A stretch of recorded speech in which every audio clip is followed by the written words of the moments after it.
Families of some coronavirus victims are suing a controversial New York-based nonprofit, accusing it of helping to start the pandemic through research at a virology lab in China. Now, several people involved in the action are speaking up. Mark Meredith reports. I don't want my mother's death to be in vain. Jenny Golden lost her 64-year-old mother Mary to the coronavirus in 2021. Now she's one of 14 families suing New York-based EcoHealth Alliance, accusing the group of conducting unsafe research, then covering up details about operations at a lab in Wuhan, China. This is an issue of humanity, and we've got to get to the bottom of this. EcoHealth Alliance and its president, Peter Daszak, have denied wrongdoing. The group argues its work in Wuhan was on a virus very different from COVID-19. A spokesperson writing, "We cannot comment on pending litigation. However, it is important to note that the bat coronavirus research conducted by EcoHealth Alliance and the Wuhan Institute of Virology could not have started the COVID-19 pandemic." A government report released in June found at least $1.4 million in taxpayer-funded grant money ended up in Wuhan through EcoHealth Alliance. The plaintiffs, represented by the advocacy group Make Americans Free Again, want access to more records to learn how the organization conducted its research. It was abnormally dangerous. There's strict liability in New York.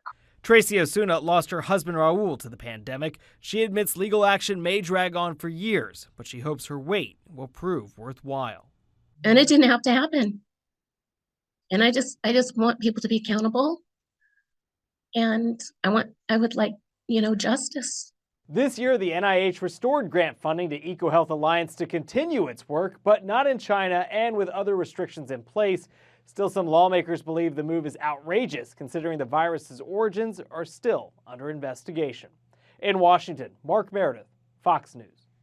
Well, friends and other volunteers at the Red Cross in Arizona are hosting a blood drive honoring longtime Red Cross volunteer who would be 102 years old today. Irene Snyder has more.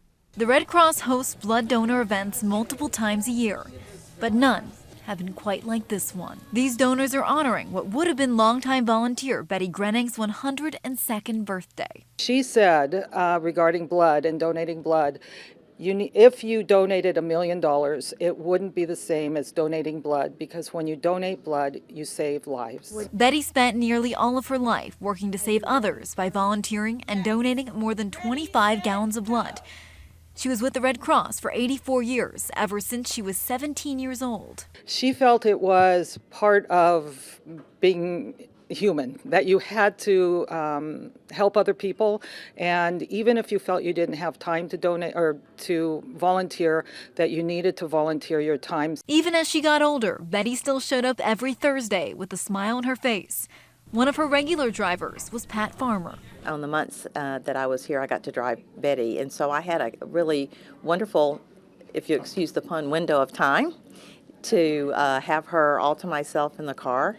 And I'd pick her up on Thursdays. She wanted me to pick her up promptly at 9. She'd be outside waiting on me, and drive her here to the office, and then I also took her home. One of the best parts about knowing Betty was getting to hear her stories, and there were a lot of them. I miss her kind, gentle spirit and her stories. When you would sit down with her, she would make you feel like you were the only person in the world, and she would tell you stories of her experiences and what she had gone through around the world. And while she may be gone, her memory and her legacy certainly lives on. How funny she was. She had a very dry wit. Her dedication and to Red Cross and just to help people, that was her focus of life. Irene Snyder, Fox 10 News. Stay with us. We'll have more after the break.